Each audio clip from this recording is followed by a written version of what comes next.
Tugasnya yang penuh dedikasi dalam memberikan bimbingan agama Islam kepada masyarakat melayakkan pengerusi Jawatankuasa Muzakarah Majlis Kebangsaan bagi Hal Ehwal Agama Islam Malaysia Datuk Noh Gadut diiktiraf sebagai tokoh Ma'al Hijrah Kebangsaan 2025.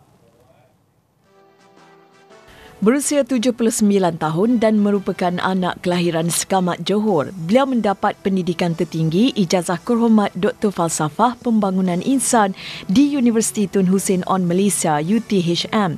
Beliau pernah berkhidmat sebagai Mufti Johor ke-11 dari 1999 hingga 2008 dan memainkan peranan penting dalam pentadbiran fatwa serta pendidikan agama di Malaysia.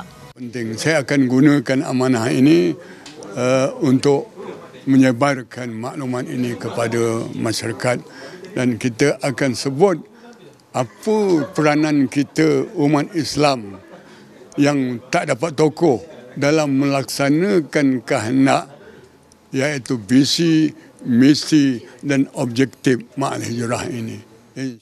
Di pentas sama, Menteri Haji dan Umrah Arab Saudi Dr. Taufik Fauzan Muhammad Al-Rabiah diiktiraf sebagai tokoh Ma'al Hijrah peringkat antarabangsa 2025.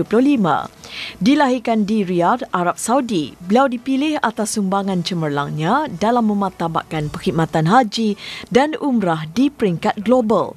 Sebagai Menteri Haji dan Umrah sejak 2021, beliau telah memperkenalkan pelbagai inisiatif seperti laluan Mekah dan platform nusuk yang memudahkan jemaah dari seluruh dunia menunaikan ibadah dengan lebih selesa dan efisien.